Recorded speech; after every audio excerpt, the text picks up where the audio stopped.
Hey everyone, welcome back to my workbench. It's going to be a quick one today. I had a local gentleman purchase a Atari Jaguar to 5200 conversion, and I just wanted to show it actually functioning. And for anyone who happens to already own this controller, this is my OG here. This is my original 5200 controller I made for years. I think it's been about 6 years, maybe longer. When I started making this particular controller, I think I've sold probably over 100 of them over the years. Not as many being sold now because I used to be able to get the controllers like two for like $20 or $25. Now they're close to $60 a controller, so a lot less of these are getting made. It's getting really harder to get the controllers, and in this case, this was a controller that was built, and it was bought as a gift, and then they decided I can't really use it, so I got it back, and now it's being sold.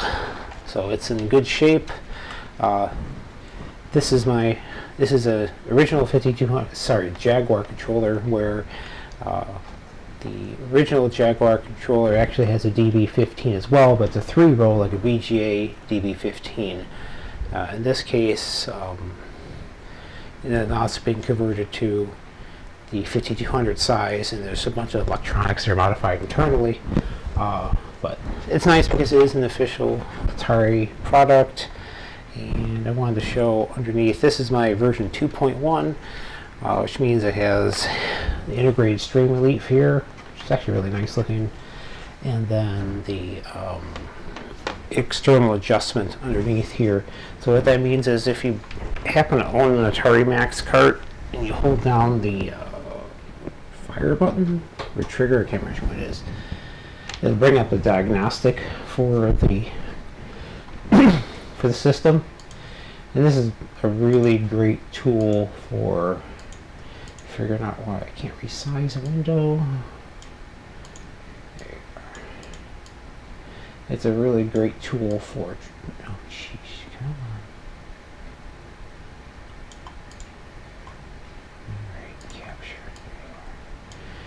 It's a great tool for doing diagnostics for the system. And you can see here, if you look, see if I can get my hand correct here. You get two values here. You see that 7.0 and the 6E. When I try to adjust these, I try to do it around 7.1.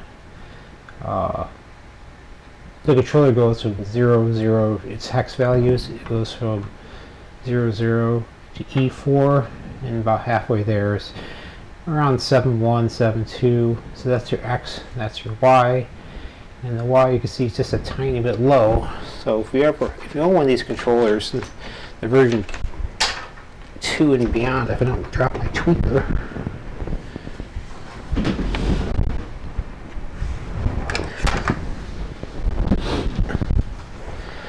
this is a tweaker. This is used for adjusting pots. You can use a regular screwdriver too, but the disadvantage, most screwdrivers are electrically conductive, and your body's basically, oh, I gotta move this over slightly. Your body is basically a giant antenna. So anything that's bouncing around the air is going to conduct. Your body's going to transfer that energy, whatever metal part you do. Like if I touch this, I could actually hook it up in the oscilloscope if I really want. You can actually see when you touch things, the most of it's 60 hertz noise that comes from the power lines in the United States. In Europe, it'd be 50 hertz, of course. But if you look in the back here, there's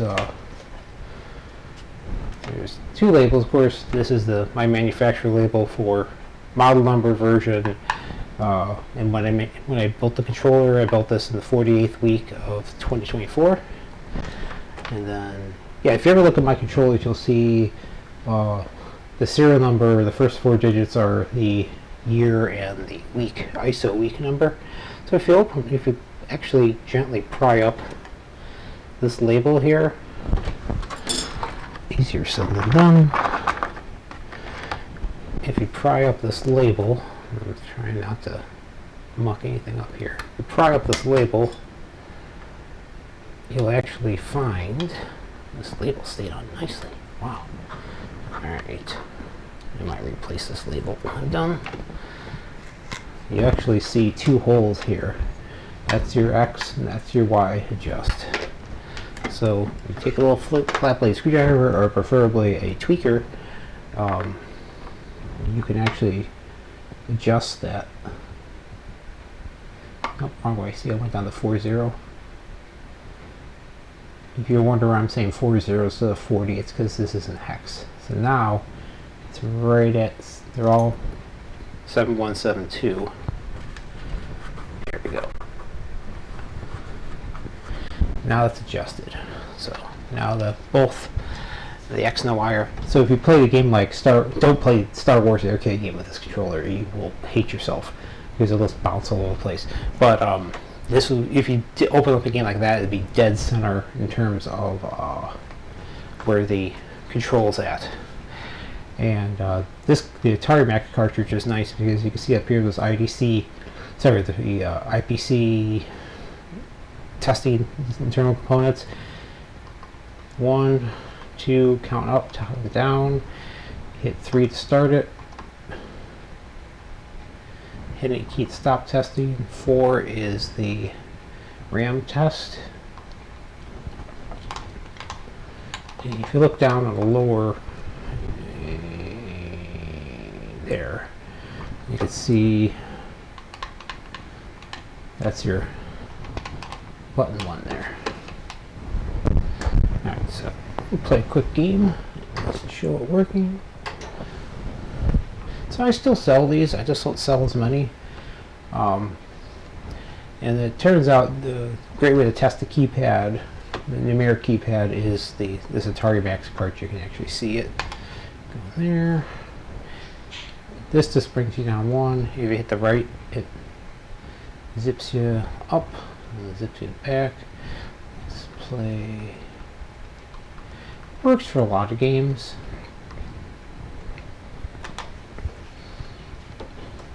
One of my favorites, Shoplifter. So the start button is actually C.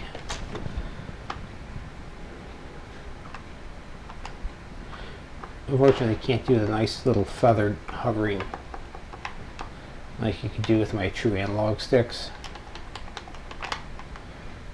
But you can play most games with it.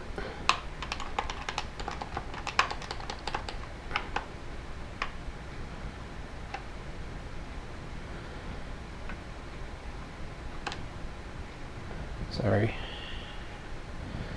Off we go. As you can tell, even a game like Choplifter was originally designed for analog stick. But it's perfectly playable for games like, say, Dig Dug. Let's see, where's Dig Dug? A game, say, like Dig Dug. It's perfectly acceptable for 4-way games.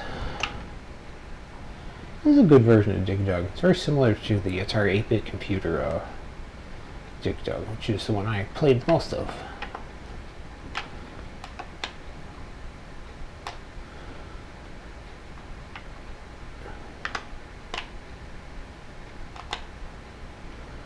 Yeah, but for games that require 4-way controls, it is more than acceptable to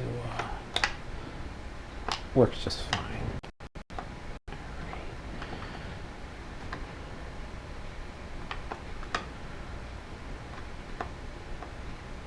Oh, come on. Oh well. So yeah, and you can see works great for most games. Even the numeric keypad is actually pretty decent for playing. Like Frogger, you can go into the Frogger. You can actually choose the speed, and then this is keypad. So we use numeric keypad. Okay, start. So now you can see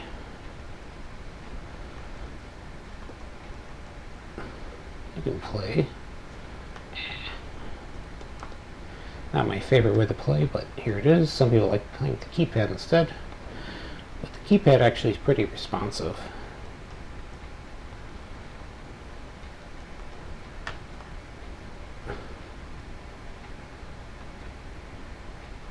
So yeah, keypad works, the controller works great, and you can see how to adjust it. If you happen to own one of these, you can see how to adjust it. Like the version 1's had a fixed resistor in there, so you can't adjust it, but all the later versions, if you see that second label down here that says XY adjust, you just peel it back, you can adjust it. Say your particular system is a little different readings than mine. So I have a big 4-porter by my feet. But yeah, that's it for now. I just got a huge rash of orders. I don't know why, but thank you everyone. I mean everything, lots of overlays, a dual stick, rework one I'm finishing up right now. So I'm going to be going through and I got to modify a bunch of these potentiometers that I use and building up joysticks. I got a couple built already. How I do it now, I just I take the joystick, replace the original pots on here. This one looks a little weird because I had to tack on a little extra capacitance because the span of the control wasn't far enough. So when I went to swing back and forth, wasn't getting quite to 0, 0, and E4, so I had to go through and add a little extra capacitance to it. So now I discovered with this, I got a new batch of joysticks and a new batch of pots. So I discovered I had to add an extra, I think like an extra 10 nanofarads of capacitance to it. So now I bought a batch of extra capacitors. So capacitors, if you put them in parallel, they add up. So if you have a 10 and a 10 in parallel, they end up in 20. Which is the opposite of resistors. Resistors, you put 10 ohms, you end up with 5 ohms. They're just the way caps and resistors work. Inductors are just like resistors. You keep adding the inductance. So yeah, that's the controller, and he's local, so which is great. So he'll meet me by my work, and we can do. He has a controller I'm going to do an exchange with. They already have, so I'll use that for a stock part for the next controller. So yeah, this is nice and great shape, new, shiny, really good shape, perfectly called up. So off she goes. Everyone, thank you for watching.